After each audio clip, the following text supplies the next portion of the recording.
Sunday, September 17th, 2023. Dan Grider, probable cause. Down here at the DC3, I know it's Sunday. I got to get home and make a video. Just want to let you know I'm finishing up about a 5-day stretch, almost 24/7 working on the DC3. Lots of finish up stuff to do here, but I'm going to get this, I'm going to get headed to the house. You know, Sundays is video day. I normally collect all my information for a Sunday night video. I collect it all week long, and then at about noon or 1 o'clock, I jump in there and record a video. I do everything one take. I can do it fast. I got all the material already saved up. I can do it. But for today, I'm going to tell you about the DC3 because this is kind of exciting. The DC3 will definitely be at Triple Tree. Planning on arriving in formation with the Lockheed Electra. That's the one that was used in the movie Amelia. It's not really the one that Amelia died in. We tried to get that, but so far, no luck. Let me tell you a little bit about the DC3. This concludes about a 5-day stretch working on this. We got everything done. Just routine maintenance, routine inspections, routine periodic stuff that has to be done. But the big thing is a guy named Nate Calvin called me. He's been a fan for a long time. Big, huge GA guy, GA supporter. I had no idea who he was, but he called me about once a week for a long time, talking about airplanes, things like that. And then he finally said, he asked me, he said, what do you got for landing lights from the DC3? And I said, well, I got landing lights. He goes, how'd you like some LED landing lights? And I said, well, yeah, but they're expensive. I can't afford that. And he goes, give me your address. And I said, for what? And he said, just give me your address. Turns out Nate Calvin owns Aero LEDs and he loves the DC3. He hooked me up with a set of landing lights and beacon. I don't have the beacon installed yet, the tail beacon installed yet, but these landing lights are crazy bright, and I'm hooked up to a power card. I've had these LEDs on for like 2 hours out here, and at nighttime, I mean, you can light up the entire ramp with these LEDs. So I'm going to show you a little sequence of the DC3 on takeoff and what it looks like, but they are bright. And I noticed they don't consume any power. I mean, it doesn't flicker the voltage. In flight, when you turn the landing lights on, the amp meters don't even flicker. So I don't know what they're drawing, but STC PMA, it's legal for airplanes. Aero LED, thanks, Nate. I hope to meet you someday. And these, I'm impressed. I am duly impressed.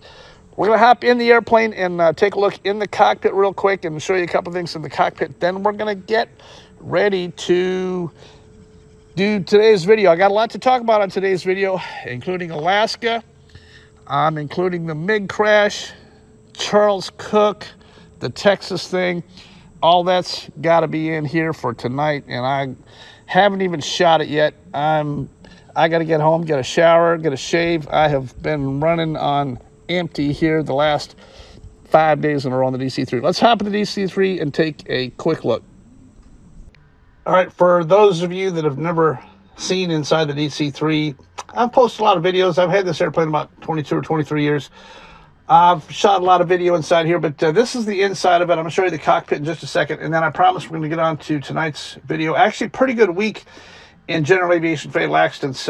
Pretty slow week, so I got a little bit of room for some stuff in here today. But this is the inside of the DC3. This right here is where I keep my banjos and stuff. We carry a tremendous amount of musical equipment. In fact, this year at Triple Tree, we've got the whole band. We got a sound system. We've got Rob and Crystal coming up bringing the keyboards and stuff. We got Nate from Charleston bringing the acoustic sound system. We got Toby on fiddle. We got a killer bass player. Still looking for a female lead singer that knows a lot of tunes that wants to sing with us. We're still short a female vocalist if you like to sing and can sing. That's the important thing. See us out there, and it's going to be a jam karaoke thing is all it is. It's not a concert. We're just going to play music and have fun. Inside the airplane, here's sleeping bags. That's where I normally sleep. It's got seats for travel here, and it's very comfortable. The whole cabin is super soundproof, rigged with lighting and everything that you need here. And it's very, very quiet on board when you're flying. So here's the cockpit right here. I'll show you what this thing looks like, and then I'm going to hook up and show you what the whole thing looks like while I got headsets on here, and we'll do a little bit of talking before we get to tonight's video. I promise I'm going to get to tonight's video here in just a second. So here we are in the airplane. I know I'm filthy dirty. I'll get home and take care of all the stuff. I'm going to show you a quick cockpit tour, and then we'll finish up here. I do have a little bit of preemptive stuff to talk about real quick before we get back to shooting. You know, I'm going to shoot this thing at my house. I'll probably shoot at about noon or 1 o'clock, and it'll still be on the air tonight at 9:30 p.m. Eastern Time. If you're still hanging with me here, let me know where you're checking in from in the comments and the live chat. That's always a lot of fun. And let me know what town you're in. Where in the world are you? Would be great to know. Anyway, this is the cockpit of the DC-3. It's a fantastic airplane, and I want you to know that, ironically, this airplane is at the heart of the matter in the Charles Cook, Texas thing. Charles Cook, ideally, he wants to own this airplane. And the reason I know that is because on June 29th, the hearing in Fort Worth, Texas, I was there. What they don't know yet until now is that I got there 2 hours early. They also don't know that I own a tremendous amount of video and audio recording capability, and I was in a public lobby. Charles Cook arrived with Dan Milliken, and they sat very near the courtroom door entrance. They proceeded to discuss this airplane, the registration history, and Charles's desire to own this airplane is what that's about. It would be interesting someday if it was possible. I'm not saying yes or no, but I'm going to tell you that Charles Cook and Dan Milliken and his attorney, Jim Kaiser, specifically discussed this DC-3, the registration, the history of it, and all of that kind of stuff in light of Charles Cook's hopes to someday own this airplane. Charles Cook is the guy who ran his mouth and told Scott Perdue that he had won a default judgment against me. That's how I found out I even had a default judgment against me. It's dirty pool in Texas. You can serve somebody via social media. This entire thing was completely contrived, and the appeal process has been started. The appeal will not decide the merits of this case. The appeal process is only going to determine whether or not Dan gets a trial or not. A trial is what they do not want to happen. As soon as you're into trial, you're into depositions, statements, affidavits, witnesses, all those kind of things. I can depose any of those guys who were out there at the runway the day 1472 crashed. Who was there? Who encouraged that takeoff? That airplane had a 65-horse engine, and it had already made at least one or maybe two failed takeoff attempts before the ill-fated flight where that father and son were killed. Was Charles out there? I'd like to know, but as soon as we're in a trial, we have the capability to discover all of that. That's how come, at all costs, they do not want a trial. A default judgment is what they engineered. That's what they got. The appeal process will not decide the merits of this case. The appeal is only going to ask for a trial. All across America, I want you to realize the entire situation is constant in the justice system. You have judges by default who are friends with attorneys who play golf and go to the same country club. It's not just Fort Worth, Texas. That's everywhere. That's how come the appeal process is so important, because when you kick it up to the appeal process, they have the ability to go back and ask, did this judge act fairly and impartially in the handling of this case? That's all that's going to happen here in the appeal process. In this particular case, there is no reason why I should not be afforded a trial to determine the merits of what I've been accused of. That's what they don't want. The appeal process works very good. Strategy-wise, it was laid out very clearly to me. You cannot fight this. If I had taken this through, all the way through, and asked for a trial and got defeated via the normal process, I wouldn't be afforded the appeal process. The way we have it set up now, a default judgment, I am able to appeal that, and then they can kick it back down. Then I can ask for a trial. So there's no use spending 50 grand when you know you're going to get handed it to you anyway. These small towns in America, it's not just Texas, it's the good old boy network. It's the judge, the attorney, all their cahoots, all their people, everybody in the legal profession. They've got it all together. You might as well not waste any time, money, and effort on the first process. Let them have what they want, and then appeal it, and then you've actually got something. I trust the integrity of the appeal process, and that's going to be where we have to go with this, and that's our comments like that. All right, I'm going to quit talking about that. I'm going to show you the rest of this cockpit here. It is a fantastic airplane, and I'll show you with this GoPro camera here. Here's the cockpit right here, and it's got a lot of buttons and switches up here. Some of them I know what they're for, and some of them I don't. But the amp gauges right here don't even flicker when you turn these LED lights on. Here's the throttle quadrant. This is mixture, propellers, throttles and propeller controls. This is your elevator trim right here.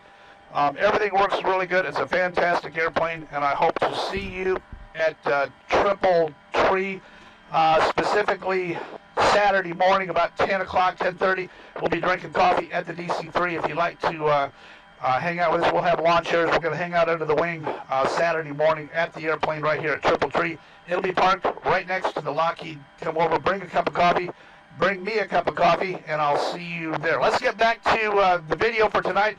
Now my next task here is to sequence this song with the landing lights coming on the DC-3. The Aero LED landing lights have got to come on at the exact right time. I think I can do it. Do you hear the bluegrass? I think I do. Here it is. 1, 2, ready, go.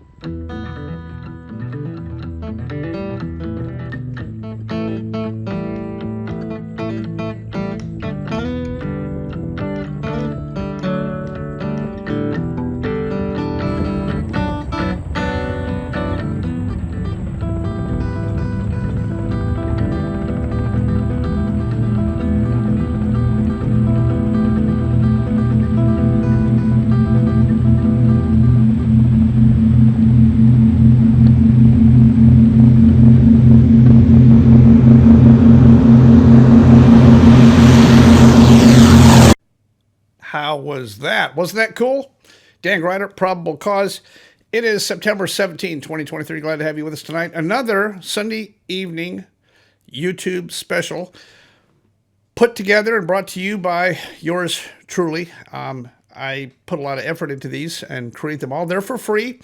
Hopefully you won't see any advertising on this, but it's my quest to lower the general aviation fatal accident rate in America. Are we doing any good? I think we might eventually start to. It's going to take a long time, but I'm satisfied to help us be more aware of the accidents. Am I always right? Not necessarily. But most of the time, some of these things are pretty easy to figure out. I think we can increase safety and cause more prevention by being more aware of what the previous guy did. A total of 5 general aviation fatals since I last sat in this chair. I'll go over those here with you directly. Here they are on the screen. We will get to those in just a minute, but here they are on the screen. A couple other show and tell items here for you tonight. I'm going to get to this right here. This is fascinating, and we will get to that eventually. First up, this week's out of gas customer, November 75, here's a picture of it, 7479 Whiskey in Missouri. Made a takeoff out of gas is what they're telling me. Tried to bring it back around, almost made it. The guy's okay, but he didn't have any gas in his tanks when he took off. I'm still mesmerized as to how this could be happening. How can you make a takeoff in your airplane with no gas in your airplane? You think about it, after takeoff, you're going to be in the air. Taking off with no gas constitutes a real serious problem immediately after takeoff. How about if you drop a credit card in there and put 10 gallons in? If you're just going to go around the pad, or just put in enough to make sure that you can at least get the thing in the air and up to a safe altitude or something. It's just crazy. Well, tonight we got a whole bunch of stuff to talk about. I'm going to do them in a particular order here, but we got some stuff to talk about. Namely, it's going to be Alaska 1288. The NTSB initial preliminary came out on that. I got a lot to say about that. The MiG crash up in Michigan, I got more to say about that. I'm not a ejection seat expert, but I do have an opinion. I am a dad. My opinion counts. These are American lives on the ground. Innocent public American lives and families on the ground. I think we have some things to think about. I'm going to show you a little bit of footage that you just won't believe, and I'm going to talk about a previous ejection accident that did not work out very well at all. I don't think we learned very much off of that at all. Then also, continuing on down the list here, after the Alaska 1288 and the MiG, we have a special situation that occurred out in Phoenix regarding American Airlines in Southwest. I'm going to dive in and show you that a little bit. I know I'm diving a little bit more into the 121 stuff here, but I'm just going to touch on these. They'll have to do with human factors, mistakes that were made, and things that we could probably do different. I'm going to touch on those. Also, I'm going to show you the Manaus crash where the 14 people died here just yesterday down in South America. That was a Banarani aircraft, and that did not work out well. All 14 on that airplane died. So let's get into it. Here it comes. Alaska 1288. The date was August 20, 2023. Alaska Airlines comes in from Seattle. Hurricane Hillary had already come through, leaving a lot of trashy weather, rain, high winds, stuff like that. A lot of flights had already diverted. Alaska was running late, so they elected to land after curfew, which is okay. I think they got permission. I don't have a problem with them landing after curfew. Causes a few other little wrinkles in there as well, but I know that they were like the only arrival within a 2-hour window there. I looked there, they were the only one, and I'm not sure why they elected to do that. Now, the NTSB report has come out. NTSB has taken a hard stance and called this not a hard landing based on G's of 1.71. We're going to step through and talk through that a little bit. And also, was it a hard landing? I think it's a hard landing, and I take exception to flight crews who say that because they have to go into an area that they can spank it in hard and make a hard landing and try to stop. You'll fly a stabilized approach to a normal landing. I think the Boeing manual says that a firm landing is allowed, which means that you don't want to keep power and float down the runway and go for a buttery landing. A firm landing without bounce is perfectly acceptable. Spanking it in and smashing it in hard to hit the first brick, that is not acceptable. Let's read from the NTSB report here. I got it up on the screen here for you to see here. It says the flight crew reported that there was moderate rain, shifting winds, light turbulence, and instrument meteorological conditions until the aircraft broke out at about 800 feet above the ground. It goes on to say the FO during the approach continued to monitor the flight status, noting that the aircraft was on speed and on path. During the descent, all systems were operational, and the landing gear position indicators were green, indicating both main landing gear and nose gear were in the down and lock position. The airplane crossed the end of the runway on glide path and touched down just past the 1,000-foot marker. Foul. I disagree. The threshold crossing height for this approach is 68 feet. That's abnormally high. The airplane, I have reviewed this video. The airplane did not touch down. I'm going to show you a graphic here. This is the allowable touchdown zone. This aircraft touched down early. They crossed the threshold. Their threshold crossing height was significantly lower. They were allowed to touch down anywhere in this area right here. I think they touched down here. And if you notice, what happened here was that this main landing gear slammed in, and about a second later, that's when it finished breaking through. The engine did not contact instantly. It hit, and then it broke, and then it went up through the top of the wing, and then the engine nacelle contacted. Was it a hard landing? Here's a guy named Russ Amer to give you his video input on whether or not it was a hard landing. This guy, Russ Amer, apparently is a world-renowned expert. Let's listen to Russ's interview. They didn't know it was going to be so hard. Yeah, I mean, this is quite a sight to see. I mean, it's terrifying just to watch. I can't imagine being one of the 112 people on board this plane. It was a terrifying moment on this plane bound for Orange County. Unfortunately, this particular landing was not successful. Captain Ross Amer is a retired pilot and aviation expert. Could the pilot have known this was going to happen before they landed? Obviously not. They didn't know it was going to be so hard and otherwise they would have gone around. Orange County has a short runway, and under these conditions, he says LAX would have been his choice. Now we're going to continue on reading the next paragraph. Look down here at the bottom of this thing. It says, according to the captain, upon landing, the touchdown had a firm jolt feeling to it, and the aircraft was pulling reasonably hard to the left. Well, the firm jolt feeling is him smashing that main landing gear down. Now, I'm going to show you this right here, show and tell. They keep talking about this pin. This is a cylinder out of a DC-3. This is an 1830 cylinder. This is what goes up and down inside of a cylinder. This is the piston. This is where the rings go. Right here is the connecting rod, and it's broke right here. This is a wrist pin that goes inside of the piston. What it does is it connects through here, goes right through the middle of this, and this thing right here is designed to take a load. This thing has a fail-safe point on it called a knuckle. If anything's going to fail, it's going to fail right here. And this one did. I have never seen a wrist pin fail. I'm sure that they can. But if you're going to tell me, NTSB, if you're going to tell me that this was a buttery landing and the crew did everything perfect, then that means we've got about 8,000 wrist pins out there flying around that are defective. Now, the job of the NTSB is supposed to be to issue recommendations.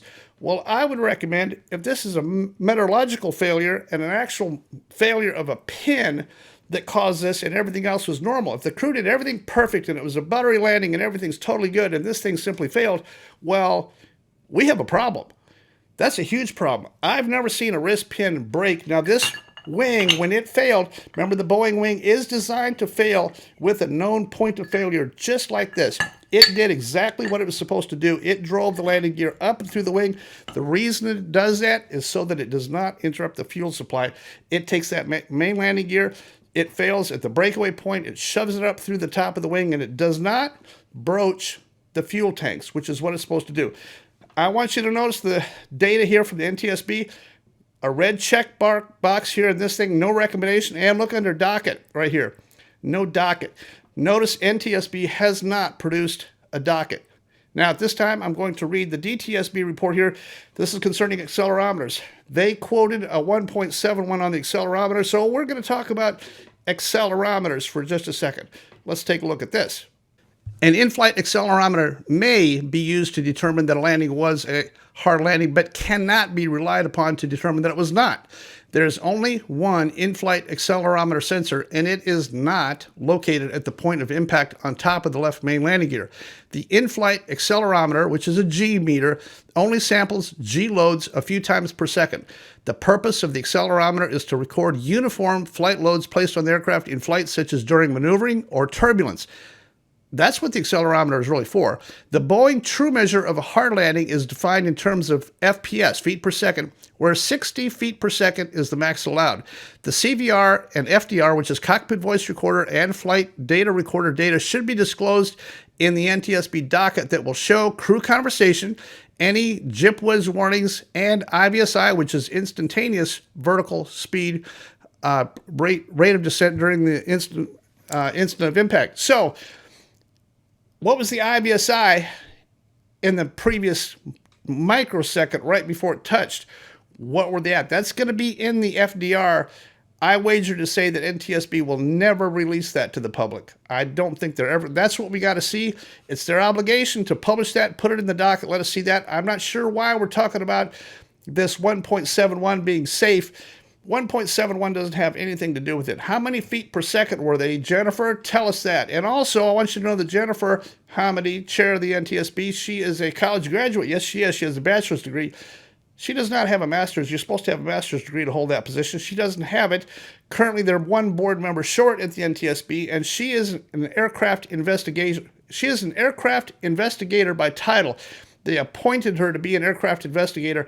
It's every bit as ridiculous as me being a doctor. And if you need a knee replacement, you come and see me because I have a stethoscope and they called me a doctor. It's the exact same thing. Now we're going to talk about the big crash. I've talked about it at length before. Two big divides, black and white, hemispherical, on how you want to think about this thing. You fighter pilot types, ejection seat experts, that's all really cool. When you're operating your fighter jet over in some third world country and you get shot down and you want to eject over the sand, I think that's perfectly good. You're flying a experimental Russian plane for profit with a for-profit company for an air show over U.S. airspace over our civilians. Totally different deal. You need to commit when you're flying over our friends and family. If you have anything wrong with the jet, you're not going to pull the handle until you're guaranteed that that jet is going to hit someplace off field where it doesn't hurt anybody, up to and including riding it in and sacrificing your own life. What is your own life worth in order to save 10, 20, 50, 100 other lives? I don't get it.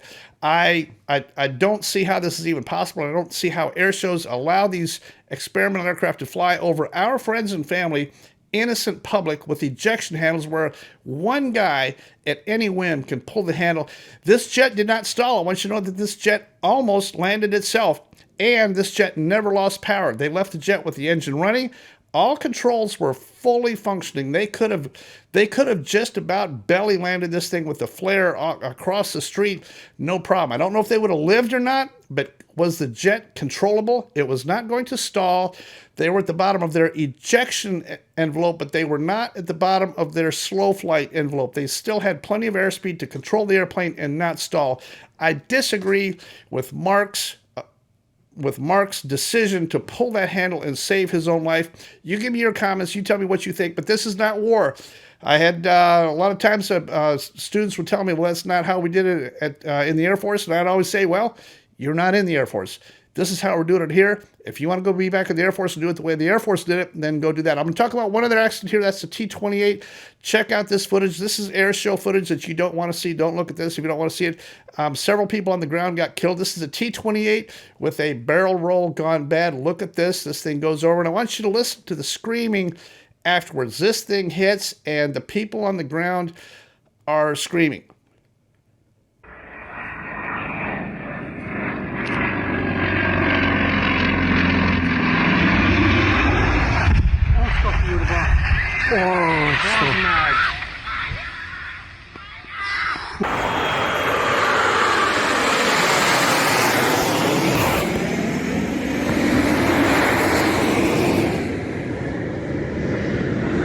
I've got one other topic along this lines of the ejection. The date was the date was October 20 of 1987. This guy named Mr. Teagarden is flying along with his Navy airplane. He has an engine failure 15 miles from Indianapolis. He requests emergency vectors to Indianapolis International. He shoots the visual approach for runway 5 left, comes out of the clouds, shoots a visual for 5 left. Guess what? He's messed it up. He's too high. Now he flies down 5 left, too high, and he decides to make a right turn and bring it back around. He messes it up, not enough energy. He's over a populated area, and he punches out. He leaves his jet at about 500 feet. Mr. Teagarden is totally fine. That jet smashes into the front of a Ramada Inn, kills about 14 instantly, wounded, scarred, maimed dozens for life. The burns off of that destroyed the hotel, destroyed cars, destroyed lives. It hit a bank, bounced up into the air, and direct entry hit into the front of this hotel. Mr. Teagarden saved his own life. That's really nice, but you're flying over our friends and family. You had the option to put this jet somewhere else when you were 15 miles away. You're the one that messed up the approach. You're the one that aimed towards a populated area, and you're the one that pulled the handle to save your own life. I disagree with the concept. I know he's a Navy guy. If that had been my kids you had killed in that airplane that day, it would be a different deal. The Navy went on to exclude all blame and totally wrote off I think they gave the hotel $50,000 in damages and cleared him of all wrongdoing in this jet. Because he had an engine failure and he punched out and he lived, they cleared him of all wrongdoing. I think the military and our air shows need to start looking at all this stuff completely differently.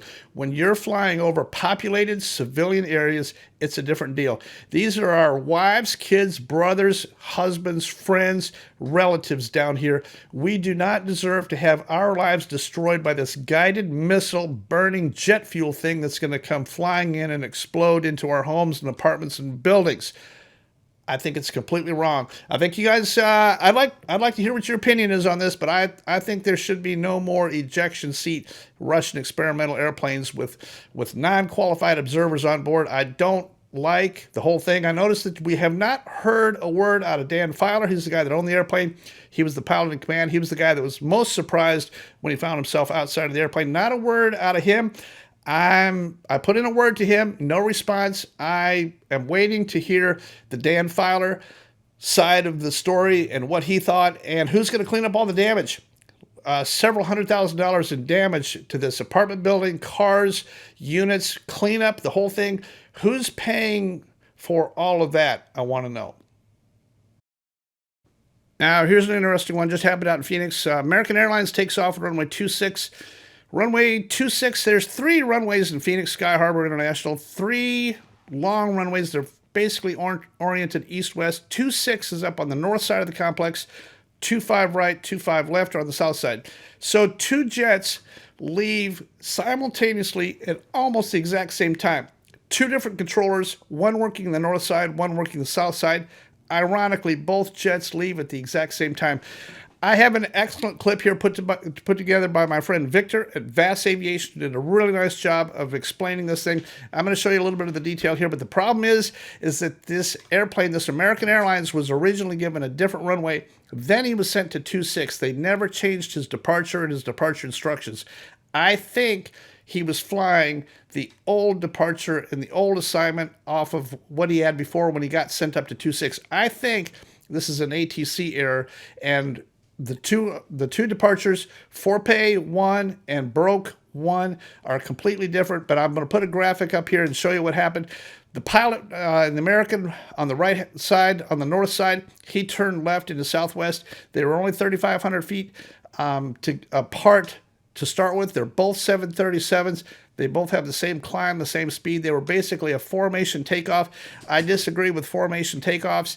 I think prior to departing any RNAV SID departure at any international airport, you ought to read back your SID, your assigned SID, and your first fix just to make sure we don't have any problems before you ever push the throttles up. I don't think that ever happened for either airplane. I couldn't find in any tape where they ever read back prior to takeoff what their assigned departure and first fix was. We're going to fix this. In any case, the American turned left. I will say that the controller, the departure controller, did a very nice job very quickly getting to work and getting those airplanes apart and getting them separated. The controller actually saved the day. I think ATC caused this. I think ATC saved the day. I'd like to get your opinion. I haven't studied it extensively. You're open to changing my mind if there's something in here that I'm not understanding, but I think this was a very, very close call. I think we just about put 2 airplanes into each other. I think we just about did a Tenerife in the air out here in Phoenix, and it was a very close call. You probably didn't hear about it, but I watched it the day after it happened, and then I was very happy to see VAS put together a very nice graphic. Let's take a look at the VAS graphic here right now. I'm going to show this to you next.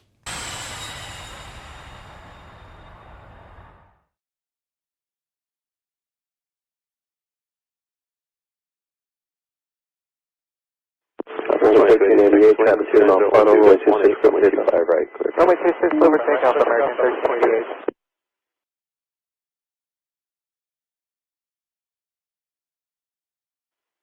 South 2026 in your southbound turn, contact departure. Departure, good day. American 1388, contact departure, good day. Departure, American 1388. No departure, American 1388, 2000, climb to Broke 1. American 1388, Phoenix departure, verify 4P1 departure. 4P1 departure, American 1388. We're doing the Broke 1, American 1388. 9 o'clock, less than a mile, same direction, Boeing 737-3000. Do you have a traffic in sight? 286 says American in sight. 2286, okay. If you need to turn left, immediately do so. 1388, Phoenix. Go ahead. 1388, traffic alert, 9 o'clock, less than a mile, Boeing 737-3000. Do you have a traffic in sight? Yeah, affirm, we have American 1388. I'm sitting right there. Do you see the traffic? Affirm, American 1388. So there you have it. The American guy, he read back when asked. He read back what departure and said he was doing. He thought he was doing the right one.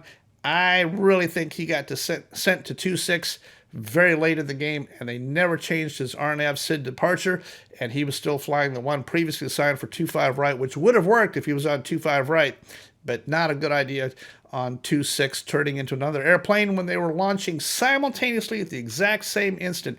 Isn't that crazy? You know, I'll put that video up. It's still up. The DTSB, the formation of the DTSB, we are working on that. If you would like to be a part of the voluntary DTSB organization, our voluntary board members, we've raised, just in a few days, I raised $11,680. Here's the top contributors towards that. I don't know if it's going to be tax deductible yet. Eventually it will be. I think it takes a few months to get a 501c3. We're working on that. I got a couple CPAs and quite a few pilots, quite a few attorneys that are helping with all that. I have a bandwagon of people. We asked for $10,000. We went right straight through $11,680 on this thing. I think it's going to be good to get people who want to make a tax-deductible gift towards the DTSB. That money goes into a separate fund in a separate state, not touchable by me. The money gets spent, and unlike AOPA, any expenditures that come out of the DTSB fund are going to be public. Every penny that comes in and every penny that goes out, we're going to publish what we spent our money on and where that money went towards the DTSB. We've got a lot of problems to take care of. The Part 16 thing is still going on in Griffin. I'm going to show you a little bit of footage here from Griffin, Georgia that will just shock you. Griffin, Georgia is a Part 16. If you've got an airplane and cannot find hangar space, it's because the FAA is not doing their job. Grants and Assurances says that you can't do all this garbage. Store trailers, have truck places, all this stuff on airports inside of hangars. That's federally funded airport money, airport grants. You got to have an aeronautical activity at the airport. Your Part 16 complaint makes them straighten that out. The problem is that it's very complicated and people don't know how to do it. That's how come we're doing ours. We're going to be publishing our first FAA Part 16 complaint here in the very near future. Griffin, Georgia is in big trouble. Most of the airport there is already overrun with ridiculous stuff. You can't get a hangar there because they're all full of this garbage, ridiculous, unrelated, non-aeronautical aviation usage down there. If you're one of those guys, I'm truly sorry, but this is our airport. These are our boys, those are our hangars, and those are our airplanes. We got to have a place to work on them and keep them. That's what our airport is for. That's what our national airspace system is for. You guys running your Bitcoin garbage and these hair salons and all this kind of stuff out of our hangars, take it somewhere else. Go to the strip malls and go move your business someplace else, but not to the airport. This is where we keep our airplanes. This is where we maintain our airplanes, and this is where we fly. This is what our airport is for. Support me on the DTSB, the federal FAA Part 16 complaint. That's all being handled via my consulting friends down in Florida and attorneys. I've got 4 attorneys working on this now. I think it's going to be really, really good. Remember, I'm about to get into the accidents here for the month of September, the 5 that have occurred. That's the DTSB. I don't ever touch that money. If you want to contribute $1 or $2, very small, towards these efforts, it takes me a lot of time and effort to put all these videos together. You can do that, and I appreciate that. Keep your donations small. If I get 100 or 200 people per video to give me $1, that's more than good enough. I can buy tacos and a hotel and a little bit of gas money to get around, and I'm doing a tremendous amount of traveling right now, and that definitely helps me a lot. Cover some basic expenses. Keep it small, keep it affordable. Don't go crazy on anything like that. That is not tax deductible. That's going towards my expenses. Here's the ways to do it: Zelle, PayPal, Cash App, Venmo.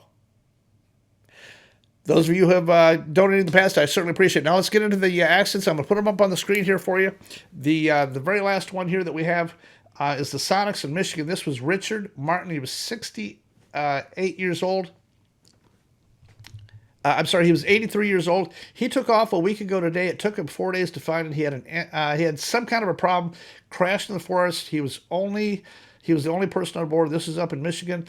The next one, November 710 Tango Yankee. This is the Thrush out in North Dakota. Power line application situation, flew into the power line. This is a spray applicator. I don't have a name. One on board. This is a turbine Thrush out there. Then the Air Coupe in Georgia. I almost went down to see this one. This is 2796 Hotel and Air Coupe in Georgia. The guy's name was Jack Summers, 68 years old. He actually crashed his Air Coupe in town here on a road I'm not sure if he had an engine failure and was trying to land on the road or what he was doing. I'll eventually get the details on that, and I'll update as I'm able to. We're really sorry. I knew a lot of people down there that knew Jack, and he was a great guy. It was a great airplane. I'm not sure how you kill yourself in an air coupe, but he did, and the impact, there was actually 2 in that airplane. One guy survived, and Jack, the pilot and the owner, he died. So maybe the other guy in the airplane can tell us exactly what happened eventually. Here's the last one, and that is, just happened. It's the C-1, which is a seaplane out in the state of Washington, November 57 Tango Juliet.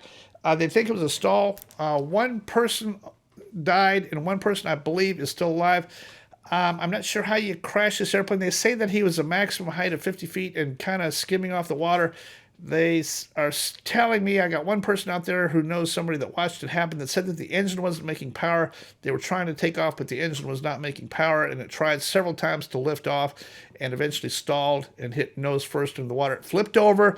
Here's video footage of the scene from out there, and horrible situation. You would think that on a wide open lake in a seaplane, you can always lower the nose and just land straight ahead and hook up to a boat and get towed back in. You would think. I'm not a seaplane guy, but it's hard to believe that you could even get killed on the open water in a seaplane with an engine failure. It's just astounding to me. Anyway, I got to get going. I got to get this video up and on the air. I'll look for you at Triple Tree.